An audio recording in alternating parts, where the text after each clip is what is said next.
Good morning everyone. This is Sandeep Kaur, your social science teacher, and today our topic is Russian Revolution. This topic is just an introduction that how did the Russian Revolution occurred. Okay.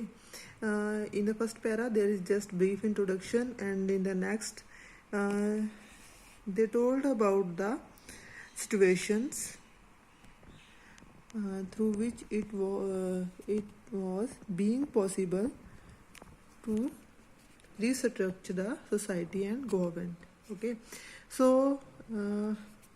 Starting ਹੁੰਦੀ ਹੈ ਬੇਟਾ ਕਿ ਇੰਡਸਟਰੀਅਲਾਈਜ਼ ਕਹਿੰਦੇ ਜਿਹੜਾ Europe ਸੀਗਾ, ਬੇਟਾ ਜਿਹੜਾ Russia ਹੈ ਉਹਨੂੰ ਆਪਾਂ ਯੂਰਪੀਅਨ ਕੰਟਰੀ ਵੀ ਕਹਿ ਦਿੱਤਾ ਜਾਂਦਾ ਆਲਮੋਸਟ, ਔਰ ਏਸ਼ੀਅਨ ਵੀ ਆਪਾਂ ਕਹਿ ਸਕਦੇ, ਕਿਉਂਕਿ ਹਾਫ ਪਾਰਟ ਜਿਹੜਾ ਰਸ਼ੀਆ ਦਾ ਹੈ ਉਹ ਯੂਰਪ ਵਿੱਚ ਹੈ, ਹਾਫ ਪਾਰਟ ਜਿਹੜਾ ਉਹ ਏਸ਼ੀਆ ਵਿੱਚ ਵੀ ਹੈ। ਠੀਕ ਹੈ, ਸੋ ਕਹਿੰਦੇ ਕਿ ਜਿਹੜਾ ਯੂਰਪ ਦੇ ਵਿੱਚ ਸਾਰੇ ਇੰਡਸਟਰੀਅਲਾਈਜ਼ਡ ਯੂਰਪੀਅਨ ਕੰਟਰੀਜ਼ ਦੇ ਵਿੱਚ ਜਿਹੜਾ ਸਾਰੀ ਕੰਡੀਸ਼ਨ ਸੀਗੀਆਂ ਉਹਦੇ ਬਿਲਕੁਲ ਜਿਹੜਾ ਹੈਗਾ ਓਪੋਜ਼ਿਟ ਕੰਡੀਸ਼ਨ ਸੀਗੀਆਂ ਰਸ਼ੀਆ ਦੇ ਵਿੱਚ। ਠੀਕ ਹੈ, ਕਿਉਂਕਿ ਰਸ਼ੀਆ ਦੇ ਵਿੱਚ ਜਿਹੜੀ ਗਵਰਨਮੈਂਟ ਸੀਗੀ ਉਹ ਸੋਸ਼ਲਿਸਟ ਜਿਹੜੇ ਹੈਗੇ ਉਹਨਾਂ ਨੇ ਜਿਹੜੀ ਗਵਰਨਮੈਂਟ ਸੀਗੀ, ਜਿਹੜਾ ਜ਼ਾਰ ਦਾ ਉੱਥੇ ਰੂਲ ਸੀਗਾ, ਉਹਨੂੰ ਅਕਤੂਬਰ ਰੈਵੋਲੂਸ਼ਨ ਯਾਨੀ ਕਿ ਅਕਤੂਬਰ ਦੇ ਮੰਥ 'ਚ ਹੋਇਆ ਹੈਗਾ। ਅਕਤੂਬਰ ਰੈਵੋਲੂਸ਼ਨ 1917 ਦੇ ਥਰੂ ਜਿਹੜਾ ਹੈਗਾ ਉਹ ਬਿਲਕੁਲ ਖਤਮ ਕਰ ਦਿੱਤਾ, ਔਰ ਇੱਕ ਨਵੇਂ ਰੂਲ ਦੀ ਜਿਹੜੀ ਸੋਸ਼ਲਿਸਟ ਗਵਰਨਮੈਂਟ ਦੀ ਜਿਹੜੀ ਉੱਥੇ ਸਟੈਬਲਿਸ਼ਮੈਂਟ ਹੋਈ। ਠੀਕ ਹੈ, ਔਰ ਦਾ ਫਾਲ ਆਫ ਮਨਾਰਚੀ ਇਨ ਫੈਬਰਰੀ 1917 ਦੇ ਵਿੱਚ ਜਿਹੜਾ ਹੈ ਉਹ ਜ਼ਾਰ ਦਾ ਰੂਲ ਖਤਮ ਕੀਤਾ ਜਾਂਦਾ ਹੈ, ਔਰ ਉਹਦੇ ਤੋਂ ਬਾਹਰ ਇੱਕ ਫਿਰ ਤੋਂ ਰੈਵੋਲੂਸ਼ਨ ਹੁੰਦਾ ਹੈ, ਇੱਕ ਫਿਰ ਤੋਂ ਇੱਕ ਕਹਿ ਸਕਦੇ ਦੇਖੋ ਗ੍ਰਹਿ ਯੁੱਧ ਹੁੰਦਾ ਹੈ, ਜਿਹਦੇ ਵਿੱਚ ਜਿਹੜਾ ਹੈ ਉਹ ਸੋਸ਼ਲਿਸਟ ਜਿਹੜੇ ਹੈਗੇ, ਕਮਿਊਨਿਸਟ ਜਿਹੜੇ ਹੈਗੇ ਉਹ ਜਿੱਤ ਜਾਂਦੇ ਹੈ, ਔਰ ਇਹ ਜਿਹੜੇ ਇਹਨੂੰ ਰਸ਼ੀਅਨ ਰੈਵੋਲੂਸ਼ਨ ਜਿਹੜਾ ਹੈ, ਇਹਨਾਂ ਦੋਨੋਂ ਇਵੈਂਟਸ ਨੂੰ ਜਿਹੜਾ ਰਸ਼ੀਅਨ ਰੈਵੋਲੂਸ਼ਨ ਜਿਹੜਾ ਹੈ ਉਹ ਕਿਹਾ ਜਾਂਦਾ ਹੈ।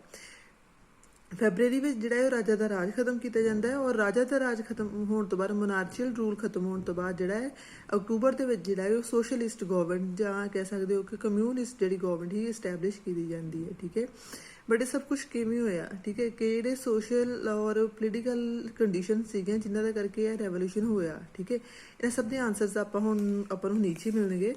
ਕਹਿੰਦੇ ਕਿ ਜਿਹੜਾ ਰਸ਼ੀਅਨ ਐਮਪਾਇਰ ਹੈਗਾ 1914 ਦੇ ਵਿੱਚ ਉਹ ਕਿਵੇਂ ਦਾ ਹੈਗਾ, ਆਪਾਂ ਨੂੰ ਸਾਰੀਆਂ ਪਿਛਲੀਆਂ ਕੰਡੀਸ਼ਨਸ ਦੇਖਣੀਆਂ ਪੈਣਗੀਆਂ। ਦੇਖੋ ਬੇਟਾ 1914 ਦੇ ਵਿੱਚ ਜਿਹੜਾ ਰਸ਼ੀਆ ਹੈਗਾ ਉਹ ਅੱਜ ਵਾਲਾ ਰਸ਼ੀਆ ਨਹੀਂ ਹੈਗਾ। ਠੀਕ ਹੈ, ਉਹ ਕਾਫੀ ਇੱਕ ਵਾਸਟ ਐਮਪਾਇਰ ਹੈਗਾ। ਅੱਜ ਵੀ ਆਪਾਂ ਰਸ਼ੀਆ ਨੂੰ ਦੇਖੀਏ ਤਾਂ world the largest country is Russia. ਠੀਕ ਹੈ, ਸਭ ਤੋਂ ਵੱਡਾ ਦੇਸ਼ ਰਸ਼ੀਆ ਹੀ ਅੱਜ ਵੀ, ਲੇਕਿਨ ਉਸ ਟਾਈਮ ਤੇ ਇਹਦੀ ਜਿਹੜੀ ਟੈਰੀਟਰੀਜ਼ ਹੈਗੀਆਂ ਇਹਦੇ ਨਾਲੋਂ ਵੀ ਬਹੁਤ ਜ਼ਿਆਦਾ ਹੈਗੀਆਂ, ਕਿਉਂਕਿ ਬਹੁਤ ਜਿਹੜੀਆਂ ਹੋਰ ਕੰਟਰੀਜ਼ ਨੇ ਅੱਜ ਦੇ ਦਿਨ 'ਚ ਜਿਹੜੀਆਂ ਕੰਟਰੀਜ਼ ਨੇ, ਜਿਵੇਂ ਫਿਨਲੈਂਡ ਲਿਖਿਆ ਹੋਇਆ ਨੇ, ਫਿਨਲੈਂਡ, ਲਾਟਵੀਆ, ਲਿਥੂਨੀਆ, ਐਸਟੋਨੀਆ, ਠੀਕ ਹੈ, ਕੁਛ ਪਾਰਟਸ ਪੋਲੈਂਡ ਦੇ, ਯੂਕਰੇਨ, ਬੇਲਾਰਸ। ਠੀਕ ਹੈ, ਇਹ ਸਾਰੇ ਜਿਹੜੇ ਹੈਗੇ ਉਸ ਟਾਈਮ ਤੇ ਸਾਰੇ ਦੇਸ਼ ਜਿਹੜੇ ਹੈਗੇ ਉਹ ਰਸ਼ੀਆ ਦਾ ਇੱਕ ਹਿੱਸਾ ਹੈਗੇ। ਠੀਕ ਹੈ, ਔਰ ਇਹ ਜਿਹੜਾ ਰਸ਼ੀਆ ਹੈਗਾ ਉਹ ਪੈਸੀਫਿਕ ਤੋਂ ਸਟਾਰਟ ਹੋ ਕੇ ਸਾਰੇ ਜਿਹੜੇ ਸੈਂਟਰਲ ਏਸ਼ੀਅਨ ਸਟੇਟਸ ਨੇ ਜਿਨ੍ਹਾਂ ਦੇ ਆਪਾਂ ਉੱਪਰ ਨਾਮ ਹੀ ਲੈ ਚੁੱਕੇ ਹਾਂ, ਇਹਨਾਂ ਵਿੱਚੋਂ ਕੁਝ ਜਿਹੜੀਆਂ ਨੇ ਇਹ ਹੋਰ ਨੇ, ਜਾਰਜੀਆ, ਅਰਮੀਨੀਆ, ਅਜ਼ਰਬੈਜਾਨ, ਇਹ ਸਾਰਾ ਜਿਹੜਾ ਏਰੀਆ ਹੈਗਾ ਉਹ ਕਿਹਦੇ ਅੰਡਰ ਹੈਗਾ? ਰਸ਼ੀਆ ਦੇ ਅੰਡਰ ਹੈਗਾ।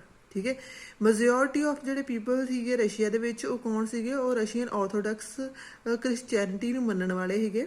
ਠੀਕ ਹੈ, ਔਰ ਜਿਹੜੇ ਕਿ ਕਿੱਥੋਂ ਸ਼ੁਰੂ ਹੋਈ ਸੀ ਜਿਹੜੀ ਰਸ਼ੀਅਨ ਆਰਥੋਡਾਕਸ ਕ੍ਰਿਸਚੈਨਿਟੀ ਹੈ ਉਹ ਕਿਹਦੇ ਵਿੱਚੋਂ ਨਿਕਲੀ ਮੰਨੀ ਜਾਂਦੀ ਹੈ? ਗ੍ਰੀਕ ਆਰਥੋਡਾਕਸ ਚਰਚ ਵਿੱਚੋਂ। ਬੇਟਾ ਦੇਖੋ ਜਿਹੜੇ ਈਸਾਈ ਧਰਮ ਦੀ ਅਗਰ ਆਪਾਂ ਗੱਲ ਕਰੀਏ ਤਾਂ ਉਹਦੇ ਵਿੱਚ ਵੀ ਬਹੁਤ ਸਾਰੀਆਂ, ਈਸਾਈ ਧਰਮ ਦੇ ਵਿੱਚ ਵੀ ਬਹੁਤ ਸਾਰੀਆਂ ਬ੍ਰਾਂਚਸ ਨੇ। ਠੀਕ ਹੈ, ਇਹਦੇ ਵਿੱਚੋਂ ਰਸ਼ੀਅਨ ਆਰਥੋਡਾਕਸ ਚਰਚ ਤੁਸੀਂ ਦੇਖ ਸਕਦੇ ਹੋ, ਗ੍ਰੀਕ ਆਰਥੋਡਾਕਸ ਚਰਚ, ਬ੍ਰਿਟਿਸ਼ ਜਿਹੜਾ ਇੰਗਲੈਂਡ ਦੀ ਆਰਥੋਡਾਕਸ ਚਰਚ ਆ ਜਾਂਦੀ ਆ, ਪ੍ਰੋਟੈਸਟੈਂਟ ਚਰਚਸ ਆ ਜਾਂਦੀਆਂ, ਬਹੁਤ ਸਾਰੀਆਂ ਬ੍ਰਾਂਚਸ ਨੇ ਜਿਹੜੀਆਂ ਕਿ ਈਸਾਈ ਧਰਮ ਦੀਆਂ ਤੁਹਾਨੂੰ ਦੇਖਣ ਲਈ ਮਿਲਦੀਆਂ। ਠੀਕ ਹੈ, ਸੋ ਇੰਗਲੈਂਡ ਦੇ ਵਿੱਚ ਰਸ਼ੀਆ ਵਿੱਚ ਕੀ ਹੈਗਾ? ਰਸ਼ੀਅਨ ਆਰਥੋਡਾਕਸ ਚਰਚ ਸੀਗੀ ਜਿਹੜੀ ਕਿੱਥੋਂ ਸਟਾਰਟ ਹੋਈ ਸੀਗੀ? ਗ੍ਰੀਕ ਆਰਥੋਡਾਕਸ ਚਰਚ ਤੋਂ। ਠੀਕ ਹੈ, ਬਟ ਜਿਹੜਾ ਅੰਪਾਇਰ ਹੈਗਾ, ਠੀਕ ਹੈ, ਉਹਦੇ ਵਿੱਚ ਕੈਥੋਲਿਕਸ ਵੀ ਰਹਿੰਦੇ ਹੈਗੇ, ਪ੍ਰੋਟੈਸਟੈਂਟਸ ਵੀ ਰਹਿੰਦੇ ਹੈਗੇ। ਠੀਕ ਹੈ, ਔਰ ਮੁਸਲਿਮਸ, ਬੁੱਧਿਸਟ, ਇਹ ਸਾਰੇ ਤਰ੍ਹਾਂ ਦੇ ਲੋਕ ਜਿਹੜੇ ਹੈ ਉਸ ਟਾਈਮ ਤੇ ਉਦੋਂ ਰਸ਼ੀਆ ਦੇ ਵਿੱਚ ਰਹਿੰਦੇ ਹੈਗੇ। ਦੇਖੋ ਨੀਚੇ ਇਹਦਾ ਮੈਪ ਦਿੱਤਾ ਹੈ, ਯੂਰਪ ਦਾ ਮੈਪ ਦਿੱਤਾ ਹੈ। ਠੀਕ ਹੈ, ਇਹ ਮੈਪ ਉਸ ਟਾਈਮ ਤੇ ਹੈਗਾ ਜਦੋਂ 1914 ਦੇ ਵਿੱਚ ਸੀਗਾ, ਔਰ ਇਹਦੇ ਵਿੱਚ ਰਸ਼ੀਆ ਦਾ ਤੁਸੀਂ ਕਾਫੀ ਹਿੱਸਾ ਦੇਖ ਸਕਦੇ ਹੋ, ਜਿੱਥੇ ਬੇਟਾ ਜਿਹੜੇ ਕਿ ਹੁਣ ਜਿਹੜੇ ਏਰੀਆਜ਼ ਵਿੱਚ ਆਹ ਵਾਲੇ ਏਰੀਆਜ਼ ਵਿੱਚ ਹੁਣ ਸਾਰੇ ਜਿਹੜਾ ਹੈ ਉਹ ਨਵੇਂ ਜਿਹੜੇ ਨੇਸ਼ਨਸ ਨੇ ਉਹ ਬਣੇ ਹੋਏ ਨੇ। ਪੋਲੈਂਡ ਹੈ ਜਰਮਨੀ ਦੇ ਨਾਲ। ਠੀਕ ਹੈ, ਆਹ ਵਾਲਾ ਹਿੱਸਾ ਜਿਹੜਾ ਪੋਲੈਂਡ ਕੋਲ ਹੈ। ਸੋ ਇੱਥੇ ਕਈ ਸਾਰੇ ਹੋਰ ਨੇਸ਼ਨਸ ਨੇ ਜਿਹੜੇ ਉਹ ਬਣੇ ਹੋਏ ਨੇ, ਜਿਹੜੇ ਕਿ ਉਸ ਟਾਈਮ ਤੇ ਸਾਰੇ ਰਸ਼ੀਆ ਦਾ ਪਾਰਟ ਸੀਗਾ। ਠੀਕ ਹੈ, ਨੈਕਸਟ ਹੈ ਬੇਟਾ ਇਕੋਨਮੀ ਐਂਡ ਸੋਸਾਇਟੀ। ਇਕਨੋਮੀ ਕਿਵੇਂ ਦੀ ਸੀਗੀ, ਸੋਸਾਇਟੀ ਕਿਵੇਂ ਦੀ ਸੀਗੀ, ਠੀਕ ਹੈ, ਇਹ ਆਪਾਂ ਦੇਖਦੇ ਹਾਂ। ਉਸ ਟਾਈਮ ਤੇ ਜਿਹੜਾ ਹੈਗਾ ਕਹਿੰਦੇ ਕਿ 20th ਸੈਂਚੁਰੀ ਦੀ ਬਿਗਨਿੰਗ ਜਿਵੇਂ ਹੁੰਦੀ ਹੈ, ਠੀਕ ਹੈ, ਮੈਜੋਰਟੀ ਪੀਪਲਸ ਕੀ ਸੀਗੇ, ਐਗਰੀਕਲਚਰਿਸਟ ਸੀਗੇ, ਜਾਣੀ ਕਿ ਜ਼ਿਆਦਾਤਰ ਲੋਕ ਜਿਹੜੇ ਸੀਗੇ ਉਹ ਖੇਤੀ ਕਰਦੇ ਸੀਗੇ। 85% ਜਿਹੜੀ ਰਸ਼ੀਆ ਦੀ ਪੋਪੂਲੇਸ਼ਨ ਸੀਗੀ ਉਹ ਖੇਤੀ ਦੇ ਉੱਤੇ ਡਿਪੈਂਡ ਸੀਗੀ, ਬਿਲਕੁਲ ਸਭ ਦੀ ਇਨਕਮ ਖੇਤੀ ਤੋਂ ਆ ਰਹੀ ਸੀਗੀ, ਠੀਕ ਹੈ। ਔਰ ਇਹ ਵਾਲਾ ਪੋਰਸ਼ਨ ਜਾਣੀ ਕਿ ਐਗਰੀਕਲਚਰ ਦੀ ਡਿਪੈਂਡੈਂਸੀ ਜਿਹੜੀ ਸੀਗੀ ਉਹਨਾਂ ਦੀ ਸਾਰੇ ਯੂਰਪੀਅਨ ਕੰਟਰੀਜ਼ ਦੇ ਨਾਲੋਂ ਜ਼ਿਆਦਾ ਹੈਗੀ। ਸਭ ਤੋਂ ਜ਼ਿਆਦਾ ਜਾਣੀ ਕਿ ਐਗਰੀਕਲਚਰ ਜਿਹੜੀ ਹੈਗੀ ਉਹ ਕਿੱਥੇ ਸੀਗੀ, ਰਸ਼ੀਆ ਦੇ ਵਿੱਚ ਸੀਗੀ, ਠੀਕ ਹੈ। ਜਦੋਂ ਕਿ ਕਹਿੰਦੇ ਕਿ ਫਰਾਂਸ ਔਰ ਜਰਮਨੀ ਦੇ ਵਿੱਚ ਜਿਹੜਾ ਹੈਗਾ ਉਹ ਖੇਤੀ ਦੇ ਉੱਤੇ ਐਗਰੀਕਲਚਰ ਤੇ ਜਿਹੜੀ ਡਿਪੈਂਡੈਂਸੀ ਸੀਗੀ ਉਹ 40 to 50% ਸੀਗੀ, ਲੇਕਿਨ ਰਸ਼ੀਆ 'ਚ ਕਿੰਨੀ ਸੀਗੀ, 85%, ਯਾਨੀ ਕਿ 85% ਜਿਹੜੇ ਲੋਕਾਂ ਦੀ ਅਰਨਿੰਗ ਸੀਗੀ ਉਹਦਾ ਮੇਨ ਸੋਰਸ ਕੀ ਸੀਗਾ, ਐਗਰੀਕਲਚਰ, ਠੀਕ ਹੈ। ਸੋ ਨੈਕਸਟ ਹੈ ਬੇਟਾ ਕਿ ਐਮਪਾਇਰ ਦੇ ਵਿੱਚ ਕਹਿੰਦੇ ਜਿਹੜੇ ਕਲਟੀਵੇਟਰ ਸੀਗੇ ਉਹ ਮਾਰਕੀਟ ਦੇ ਵਿੱਚ ਆਪਣੀ ਜਿਹੜੀਆਂ ਜੋ ਵੀ ਉਹਨਾਂ ਨੇ ਪ੍ਰੋਡਕਟ ਉਹ ਪ੍ਰੋਡਿਊਸ ਕਰਦੇ ਸੀਗੇ ਉਹਨਾਂ ਨੂੰ ਜਿਹੜਾ ਹੈਗਾ ਉਹ ਆਪਣੀ ਜ਼ਰੂਰਤ ਦੇ ਲਈ ਪ੍ਰੋਡਿਊਸ ਕਰਦੇ ਸੀ ਔਰ ਇਹਦੇ ਨਾਲ ਦੀ ਨਾਲ ਜਿਹੜਾ ਹੈਗਾ ਉਹ ਮਾਰਕੀਟ ਵਿੱਚ ਜਾ ਕੇ ਵੇਚਦੇ ਸੀਗੇ। ਔਰ ਜਿਹੜਾ ਰਸ਼ੀਆ ਹੈਗਾ ਉਸ ਟਾਈਮ 'ਤੇ ਜਿਹੜਾ ਹੈਗਾ ਇੱਕ ਮੇਨ ਐਕਸਪੋਰਟਰ ਸੀਗਾ ਗ੍ਰੇਨ ਦਾ, ਯਾਨੀ ਕਿ ਜਿਹੜਾ ਵਾਧੂ ਅਨਾਜ ਹੁੰਦਾ ਸੀਗਾ ਉਹ ਦੂਸਰੇ ਦੇਸ਼ਾਂ ਨੂੰ ਵੇਚਦਾ ਸੀਗਾ, ਠੀਕ ਹੈ। ਇੰਡਸਟਰੀ ਜਿਹੜੀ ਕਹਿੰਦੇ ਜਸਟ ਪਾਕਟਸ ਵਿੱਚ ਹੀ, ਯਾਨੀ ਕਿ ਬਹੁਤ ਥੋੜੀ ਸੀਗੀ। ਜਿਵੇਂ ਆਪਣੇ ਇੱਕ ਲੰਬੇ ਸੂਟ ਦੇ ਵਿੱਚ ਪਾਕਟਸ ਕਿੰਨੀਆਂ ਹੁੰਦੇ ਆ, ਬਿਲਕੁਲ ਥੋੜੀ ਜਿਹੀ ਜਗ੍ਹਾ ਵਿੱਚ ਹੀ ਪਾਕਟ ਹੁੰਦਾ ਹੈ ਨਾ। ਇੱਕ ਤੁਹਾਡੀ ਕਮੀਜ਼ ਹੈ, ਕਮੀਜ਼ ਦੇ ਬਿਲਕੁਲ ਛੋਟਾ ਜਿਹਾ ਪੀਸ ਹੁੰਦਾ ਜਿੱਥੇ ਪਾਕਟ ਹੁੰਦੀ। ਇਸੇ ਤਰ੍ਹਾਂ ਹੀ ਉਸ ਦੇਸ਼ ਵਿੱਚ ਰਸ਼ੀਆ ਦੇ ਵਿੱਚ ਉਸ ਟਾਈਮ ਤੇ ਜਿਹੜਾ ਇੰਡਸਟਰੀ ਸੀਗੀਆਂ ਉਹ ਐਵੇਂ ਸੀਗੀਆਂ ਜਿਵੇਂ ਇੱਕ ਲੰਬੇ ਸੂਟ ਦੇ ਉੱਤੇ ਪਾਕਟਸ ਹੁੰਦੀਆਂ, ਯਾਨੀ ਕਿ ਬਹੁਤ ਥੋੜੀ ਸੀਗੀ, ਠੀਕ ਹੈ। ਔਰ ਜਿਹੜੇ ਪ੍ਰੋਮੀਨੈਂਟ ਜਿਹੜੀਆਂ ਇੰਪੋਰਟੈਂਟ ਇੰਡਸਟਰੀਅਲ ਏਰੀਆ ਸੀ ਉਹ ਕਿਹੜੇ ਸੀ, ਸੇਂਟ ਪੀਟਰਸਬਰਗ ਐਂਡ ਮਾਸਕੋ, ਠੀਕ ਹੈ। ਦੋਨੋਂ ਸਿਟੀਜ਼ ਨੇ ਰਸ਼ੀਆ ਦੀਆਂ, ਬਹੁਤ ਫੇਮਸ ਸਿਟੀਜ਼ ਨੇ। ਮਾਸਕੋ ਤਾਂ ਹੁਣ ਉਹਨਾਂ ਦੀ ਕੈਪੀਟਲ ਹੈ, ਠੀਕ ਹੈ। ਕਰਾਫਟਸਮੈਨਸ ਜਿਹੜੇ ਸੀਗੇ ਉਹੀ ਜ਼ਿਆਦਾ ਪ੍ਰੋਡਕਸ਼ਨ ਕਰਦੇ ਸੀਗੇ, ਯਾਨੀ ਕਿ ਜਿੱਦਾਂ ਛੋਟੇ ਛੋਟੇ ਕਾਰੀਗਰ ਸੀਗੇ ਉਹੀ ਪ੍ਰੋਡਕਸ਼ਨ ਕਰਦੇ ਸੀ, ਜ਼ਿਆਦੀਆਂ ਵੱਡੀਆਂ ਇੰਡਸਟਰੀ ਜਿਹੜੀ ਸੀਗੀ ਉਸ ਟਾਈਮ 'ਤੇ ਨਹੀਂ ਸੀਗੀ। ਲੇਕਿਨ ਜਿਹੜੀ ਇੰਡਸਟਰੀ ਛੋਟੀ ਮੋਟੀ ਇੰਡਸਟਰੀ ਹੈਗੀ ਸੀਗੀ ਉਹ ਵਰਕਸ਼ਾਪਸ ਜਿਹੜੀਆਂ ਹੈਗੀਆਂ ਉਹਨਾਂ ਦੇ ਨਾਲ ਨਾਲ ਹੀ ਚੱਲਦੀ ਸੀਗੀ, ਠੀਕ ਹੈ। ਔਰ ਬਹੁਤ ਸਾਰੀਆਂ ਕਹਿੰਦੀਆਂ ਜਿਹੜੇ ਫੈਕਟਰੀਜ਼ ਨੇ ਉਹ ਜਿਹੜੀਆਂ ਹੈਗੀਆਂ ਉਹ 1890s ਦੇ ਵਿੱਚ ਹੀ ਅਰਲੀ ਇਸਟੈਬਲਿਸ਼ ਹੋਈਆਂ ਹੈਗੀਆਂ। ਰਸ਼ੀਆ ਦਾ ਜਿਹੜਾ ਰੇਲਵੇ ਨੈਟਵਰਕ ਸੀਗਾ ਉਹਨੂੰ ਐਕਸਟੈਂਡ ਕੀਤਾ ਗਿਆ ਸੀਗਾ। ਇਹਦੇ ਨਾਲ ਹੀ ਜਿਹੜਾ ਫੋਰਨ ਇਨਵੈਸਟਮੈਂਟ ਸੀਗੀ ਇੰਡਸਟਰੀਅਲ ਏਰੀਆ ਦੇ ਵਿੱਚ ਉਹ ਵੀ ਜਿਹੜੀ ਸੀਗੀ ਇਨਕਰੀਜ਼ ਹੋਈ ਸੀਗੀ। ਕੋਲ ਪ੍ਰੋਡਕਸ਼ਨ ਜਿਹੜੀ ਸੀਗੀ ਉਹਨੂੰ ਡਬਲ ਕਰ ਦਿੱਤਾ ਗਿਆ ਸੀਗਾ ਔਰ ਆਇਰਨ ਔਰ ਜਿਹੜੀ ਸਟੀਲ ਜਿਹੜੀ ਪ੍ਰੋਡਕਸ਼ਨ ਸੀਗੀ ਉਹਨੂੰ 4 ਗੁਣਾ ਤੱਕ ਵਧਾ ਦਿੱਤਾ ਗਿਆ ਸੀਗਾ, ਠੀਕ ਹੈ। ਨੈਕਸਟ ਬੇਟਾ ਕਿ 90s ਦੇ ਵਿੱਚ ਕਹਿੰਦੇ ਕਿ ਕੁਝ ਏਰੀਆ ਦੇ ਵਿੱਚ ਜਿਹੜੇ ਵਰਕਰ ਸੀਗੇ, ਕਰਾਫਟਸਮੈਨ ਸੀਗੇ ਉਹ ਆਲਮੋਸਟ ਜਿਹੜੇ ਸੀਗੇ ਉਹ ਇੱਕੋ ਜਿਹੇ, ਯਾਨੀ ਕਿ ਉਹਨੇ ਕੀ ਫੈਕਟਰੀ ਵਿੱਚ ਕੰਮ ਕਰਨ ਵਾਲੇ ਲੋਕ ਸੀਗੇ ਔਰ ਉਹਨੇ ਕੀ ਜਿਹੜੇ ਸੀਗੇ ਉਹ ਕਰਾਫਟਸਮੈਨ ਜਿਹੜੇ ਕਿ ਆਪਣੇ ਛੋਟੇ ਛੋਟੇ ਕਹਿ ਸਕਦੇ ਹੋ ਵਰਕਸ਼ਾਪਸ ਦੇ ਵਿੱਚ ਕੰਮ ਕਰਦੇ ਸੀਗੇ, ਉਹ ਉਹਨਾਂ ਦੀ ਵੀ ਜਿਹੜੀ ਗਿਣਤੀ ਸੀਗੀ ਉਹ ਆਲਮੋਸਟ ਸੇਮ ਸੀਗੀ, ਠੀਕ ਹੈ। ਮੋਸਟ ਇੰਡਸਟਰੀ ਵਾਸ ਪ੍ਰਾਈਵੇਟ, ਜ਼ਿਆਦਾਤਰ ਇੰਡਸਟਰੀਜ਼ ਜਿਹੜੀਆਂ ਹੈਗੀਆਂ ਉਹ ਕਿਵੇਂ ਹੈਗੀਆਂ, ਪ੍ਰਾਈਵੇਟ ਸੀਗੀਆਂ, ਠੀਕ ਹੈ। ਗਵਰਨਮੈਂਟ ਜਿਹੜੀ ਸੀਗੀ ਸੁਪਰਵਾਈਜ਼ ਕਰਦੀ ਸੀਗੀ ਫੈਕਟਰੀਜ਼ ਨੂੰ। ਮਿਨੀਮਮ ਵੇਜਸ ਜਿਹੜੇ ਸੀਗੇ ਉਹਨਾਂ ਨੂੰ ਫਿਕਸ ਕੀਤਾ ਜਾਂਦਾ ਸੀਗਾ ਔਰ ਇਹਦੇ ਨਾਲ ਹੀ ਜਿਹੜੇ ਵਰਕਿੰਗ ਆਵਰ ਸੀਗੇ ਉਹਨਾਂ ਨੂੰ ਵੀ ਫਿਕਸ ਕੀਤਾ ਹੋਇਆ ਸੀਗਾ। ਬਟ ਜਿਹੜੇ ਫੈਕਟਰੀ ਇੰਸਪੈਕਟਰ ਸੀਗੇ ਉਹਨਾਂ ਨੂੰ ਮਤਲਬ ਇੰਨਾ ਜ਼ਰੂਰ ਕਿਹਾ ਜਾਂਦਾ ਸੀਗਾ ਕਿ but factory inspector could not prevent rules being broken. ਕਹਿੰਦੇ ਕਿ ਜਿਹੜੇ ਫੈਕਟਰੀ ਇੰਸਪੈਕਟਰ ਸੀਗੇ ਜਿਹੜੇ ਬਣਾਏ ਜਾਂਦੇ ਸੀਗੇ ਇਹਦੀ ਚੈਕਿੰਗ ਦੇ ਲਈ ਕਿ ਤਾਂ ਕਿ ਕੋਈ ਰੂਲਸ ਨੂੰ ਬ੍ਰੇਕ ਨਾ ਕਰੇ, ਉਹਨਾਂ ਦੇ ਇਹ ਵਾਲੇ ਜਿਹੜਾ ਸਾਰਾ ਮੈਨੇਜਮੈਂਟ ਸੀਗਾ ਉਹ ਹੈਂਡਲ ਨਹੀਂ ਸੀਗਾ ਹੁੰਦਾ ਪਿਆ, ਯਾਨੀ ਕਿ ਜਿਹੜੇ ਰੂਲ ਸੀਗੇ ਇਹਨਾਂ ਨੂੰ ਤੋੜਿਆ ਜਾਂਦਾ ਸੀਗਾ। ਔਰ ਫੈਕਟਰੀਜ਼ ਵਿੱਚ ਘੱਟ ਤੋਂ ਘੱਟ ਵੀ ਲੋਕਾਂ ਕੋਲੋਂ 15 ਘੰਟੇ ਤੱਕ ਜਿਹੜਾ ਹੈਗਾ ਕੰਮ ਕਰਵਾਇਆ ਜਾਂਦਾ ਹੈਗਾ, ਜਦੋਂ ਕਿ ਇੱਥੇ ਜ਼ਿਆਦਾ ਤੋਂ ਜ਼ਿਆਦਾ ਰੂਲ ਕਿੰਨਾ ਹੈਗਾ 10 ਤੋਂ 12 ਘੰਟੇ ਦਾ। ਅਕੋਮੋਡੇਸ਼ਨ ਯਾਨੀ ਕਿ ਰਹਿਣ ਸਹਿਣ ਦਾ ਜਿਹੜਾ ਹੈਗਾ ਉਹ ਵੀ ਬੜਾ ਜ਼ਿਆਦਾ ਵੇਰੀ ਕਰਦਾ ਹੈਗਾ ਇੱਕ ਦੂਜੇ ਤੋਂ, ਜਿਹੜਾ ਕੰਡੀਸ਼ਨ ਸੀਗੀਆਂ, ਕਿਤੇ ਰੂਮ ਸੀਗੇ, ਠੀਕ ਹੈ, ਔਰ ਕਿਤੇ ਕੀ ਸੀਗਾ ਡੋਰਮੇਟਰੀਜ਼, ਠੀਕ ਹੈ। ਬੋਰਡਿੰਗ ਹਾਊਸ ਜਿਵੇਂ ਬਣੇ ਹੁੰਦੇ ਆ ਛੋਟੇ ਛੋਟੇ, ਕਾਫੀ ਸਾਰੇ ਲੋਕਾਂ ਨੂੰ ਇੱਕ ਹੀ ਥਾਂ 'ਤੇ ਰੱਖਿਆ ਜਾਣਾ। ਨੈਕਸਟ ਬੇਟਾ ਕਿ ਕਹਿੰਦੇ ਜਿਹੜੀ ਵਰਕਿੰਗ ਸੁਸਾਇਟੀ ਸੀਗੀ ਉਹ ਵੀ ਬਿਲਕੁਲ ਆਪਸ ਵਿੱਚ ਡਿਵਾਈਡ ਹੋਈ ਸੀਗੀ, ਠੀਕ ਹੈ। ਵਰਕਰਸ ਜਿਵੇਂ ਕਿਸੇ ਦੀ ਕੰਡੀਸ਼ਨ ਸੀਗੀਆਂ, ਸੋ ਵਰਕਰਸ ਵੀ ਆਪਣੇ ਆਪ ਨੂੰ, ਕੁਝ ਵਰਕਰਸ ਆਪਣੇ ਆਪ ਨੂੰ ਦੂਜਿਆਂ ਨਾਲੋਂ ਸੁਪੀਰੀਅਰ ਸਮਝਦੇ ਸੀਗੇ, ਦੂਜਿਆਂ ਨੂੰ ਨੀਵਾਂ ਸਮਝਦੇ ਸੀਗੇ ਕਿ ਅਸੀਂ ਜ਼ਿਆਦਾ ਸਕਿਲਡ ਹੈ, ਠੀਕ ਹੈ। ਸੋ ਕਹਿੰਦੇ ਕਿ ਜਿਹੜੀ ਵਰਕਿੰਗ ਸੁਸਾਇਟੀ ਸੀਗੀ ਉਹ ਮੋਸਟਲੀ ਕਿੱਥੋਂ ਆਏ ਲੋਕ ਸੀਗੇ, ਮੋਸਟਲੀ ਵਿਲੇजेस ਤੋਂ ਆਏ ਲੋਕ ਸੀਗੇ, ਠੀਕ ਹੈ। ਔਰ ਆ ਕੇ ਜਿਹੜੇ ਸੀਗੇ ਉਹ ਸਿਟੀਜ਼ ਵਿੱਚ ਪਰਮਾਨੈਂਟਲੀ ਕੁਝ ਸੈਟਲ ਹੋ ਗਏ ਸੀ, ਔਰ ਕੁਝ ਜਿਹੜੇ ਸੀਗੇ ਉਹ ਵਾਪਸ ਪਿੰਡਾਂ ਵਿੱਚ ਜਾਂਦੇ ਸੀ, ਜਿੱਦਾਂ ਉਹਨਾਂ ਦੀਆਂ ਫੈਮਲੀਜ਼ ਪਿੰਡਾਂ 'ਚ ਰਹਿੰਦੀਆਂ ਸੀ, ਲੇਕਿਨ ਉਹ ਸਿਟੀਜ਼ ਦੇ ਵਿੱਚ ਕੰਮ ਕਰ ਲਈ ਆਏ ਸੀਗੇ, ਠੀਕ ਹੈ। ਔਰ ਵਰਕਰਸ ਜਿਹੜੇ ਕਿ ਆਪਣੀ ਸਕਿੱਲ ਦੇ ਅਕੋਰਡਿੰਗ, ਯਾਨੀ ਕਿ ਮੈਟਲ ਵਰਕਰਸ ਜਿਵੇਂ ਅਲੱਗ ਹੈ, ਸਪੋਜ਼ ਕਰੋ ਕਾਰਪੈਂਟਰਸ ਅਲੱਗ ਹੈ, ਸੋ ਆਪਣੇ ਸਕਿੱਲ ਦੇ ਅਕੋਰਡਿੰਗ ਜਿਹੜੇ ਸੀਗੇ ਉਹਨਾਂ ਦੀ ਡਿਵੀਜ਼ਨ ਸੀਗੀ, ਡਿਵਾਈਡ ਹੋਏ ਸੀ ਇੱਕ ਦੂਜੇ ਨਾਲੋਂ, ਠੀਕ ਹੈ। ਮੈਟਲ ਵਰਕਰਸ ਜਿਹੜੇ ਸੀਗੇ ਸੇਂਟ ਪੀਟਰਸਬਰਗ ਦੇ, ਠੀਕ ਹੈ, ਉਹ ਕਿਹਾ ਜਾਂਦਾ ਹੈ ਕਿ ਉਹ ਆਪਣੇ ਆਪ ਨੂੰ ਸਭ ਤੋਂ ਜ਼ਿਆਦਾ ਬੈਟਰ ਸਮਝਦੇ ਸੀ, ਸੁਪੀਰੀਅਰ ਸਮਝਦੇ ਸੀ। ਉਹਨਾਂ ਨੂੰ ਲੱਗਦਾ ਸੀਗਾ ਕਿ ਅਸੀਂ ਸਭ ਤੋਂ ਵਧੀਆ ਕੰਮ ਕਰਦੇ ਹਾਂ, ਸੋ ਸਾਰੇ ਦੇ ਸਾਰੇ ਜਿਹੜੇ ਵਰਕਰਸ ਨੇ ਉਹਨਾਂ ਨਾਲੋਂ ਅਸੀਂ ਸੁਪੀਰੀਅਰ ਹੈ, ਠੀਕ ਹੈ।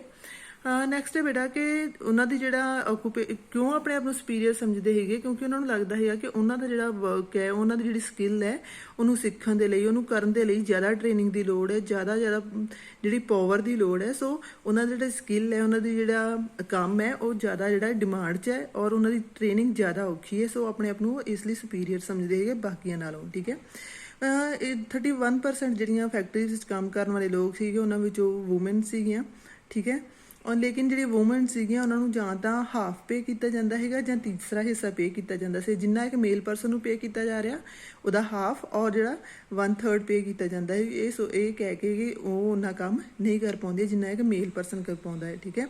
ਨੈਕਸਟ ਹੈ ਕਿ ਜਿਹੜਾ ਵਰਕਰ ਸੀਗੇ ਉਹਨਾਂ ਦੇ ਵਿੱਚ ਵੀ ਡਿਵੀਜ਼ਨ ਸੇਮ ਅਲੱਗ-ਅਲੱਗ ਦਿਖਦੀ ਸੀ, ਯਾਨੀ ਕਿ ਉਹਨਾਂ ਨੂੰ ਅਲੱਗ-ਅਲੱਗ ਡਰੈਸਸ ਪਹਿਨਾਈਆਂ ਜਾਂਦੀਆਂ ਹੈਗੀਆਂ, ਅਲੱਗ-ਅਲੱਗ ਮੈਨਰਸ ਦੇ ਨਾਲ ਰੱਖਿਆ ਜਾਂਦਾ ਹੈਗਾ, ਅਲੱਗ-ਅਲੱਗ ਟ੍ਰੀਟਮੈਂਟ ਹੈਗਾ। ਸੋ ਇੱਕ ਡਿਵੀਜ਼ਨ ਜਿਹੜੀ ਹੈਗੀ ਵਰਕਿੰਗ ਕਲਾਸ ਦੇ ਵਿੱਚ ਉਹ ਵੀ ਆਪਾਂ ਨੂੰ ਅਲੱਗ ਤੋਂ ਦਿਖਣ ਨੂੰ ਮਿਲਦੀ ਹੈ, ਠੀਕ ਹੈ। ਕੁਝ ਵਰਕਰਸ ਜਿਹੜੇ ਹੈਗੇ ਉਹਨਾਂ ਨੇ ਐਸੋਸੀਏਸ਼ਨਸ ਬਣਾਈਆਂ ਹੋਈਆਂ ਹੈਗੇ ਤਾਂ ਕਿ ਉਹ ਆਪਣੇ ਨਾਲ ਦੇ ਜਿਹੜੇ ਸਾਥੀ ਮੈਂਬਰਸ ਨੇ, ਸਮਟਾਈਮਸ ਅਗਰ ਕਿਸੇ ਨੂੰ ਜ਼ਰੂਰਤ ਹੋਵੇ ਦੈਨ ਉਹ ਲੋੜ ਪੈਣ ਦੇ ਟਾਈਮ ਤੇ, ਅਨਇੰਪਲੋਇਮੈਂਟ ਦੇ ਟਾਈਮ ਤੇ, ਫਾਈਨੈਂਸ਼ੀਅਲੀ ਹਾਰਡਸ਼ਿਪ ਯਾਨੀ ਕਿ ਜਦੋਂ ਕਿਸੇ ਕੋਲ ਪੈਸਾ ਨਾ ਹੋਏ, ਠੀਕ ਹੈ, ਐਵੇਂ ਦੇ ਟਾਈਮ ਤੇ ਉਹਦੇ ਜਿਹੜਾ ਹੈ ਉਹਨਾਂ ਦੀ ਹੈਲਪ ਕਰ ਸਕਣ।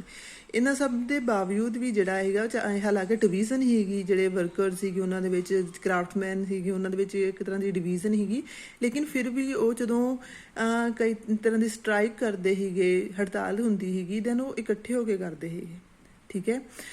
ਜਦੋਂ ਵੀ ਉਹ ਕੋਈ ਇੰਪਲੋਇਮੈਂਟ ਦੀ ਗੱਲ ਕਰਦੇ ਸੀਗੇ, ਠੀਕ ਹੈ, ਜਾਂ ਵਰਕਿੰਗ ਕੰਡੀਸ਼ਨ ਬਾਰੇ ਗੱਲ ਕਰਦੇ ਸੀਗੇ, ਉਦੋਂ ਇਕੱਠੇ ਹੋ ਕੇ ਕਰਦੇ ਸੀਗੇ, ਠੀਕ ਹੈ। ਔਰ ਇਹ ਜਿਹੜੇ ਸਟ੍ਰਾਈਕਸ ਸੀਗੀਆਂ ਕਹਿੰਦੇ ਕਿ ਟੈਕਸਟਾਈਲ ਇੰਡਸਟਰੀਜ਼ ਯਾਨੀ ਕਿ ਕੱਪੜੇ ਦੀ ਜਿਹੜੀਆਂ ਮਿੱਲਾਂ ਸੀਗੀਆਂ ਉਹਨਾਂ ਵਿੱਚ ਆਮ ਦੇਖੀਆਂ ਗਈਆਂ ਕਿਹੜੇ ਟਾਈਮ ਪੀਰੀਅਡ ਵਿੱਚ, 1896 to 1897 ਦੇ ਵਿੱਚ ਜਿਹੜਾ ਹੈ ਉਹ ਟੈਕਸਟਾਈਲ ਮਿਲਸ ਦੇ ਵਿੱਚ ਐਵੇਂ ਦੀਆਂ ਬਹੁਤ ਸਾਰੀਆਂ ਸਟ੍ਰਾਈਕ ਦੇਖੀਆਂ ਗਈਆਂ। ਇਹਦੇ ਨਾਲ ਹੀ ਮੈਟਲ ਇੰਡਸਟਰੀ ਦੇ ਵਿੱਚ ਜਿਹੜਾ ਹੈਗਾ 1902 ਦੇ ਵਿੱਚ ਐਵੇਂ ਦੀਆਂ ਜਿਹੜੀਆਂ ਸਟ੍ਰਾਈਕ ਸੀਗੀਆਂ ਉਹ ਆਮ ਹੋ ਗਈਆਂ।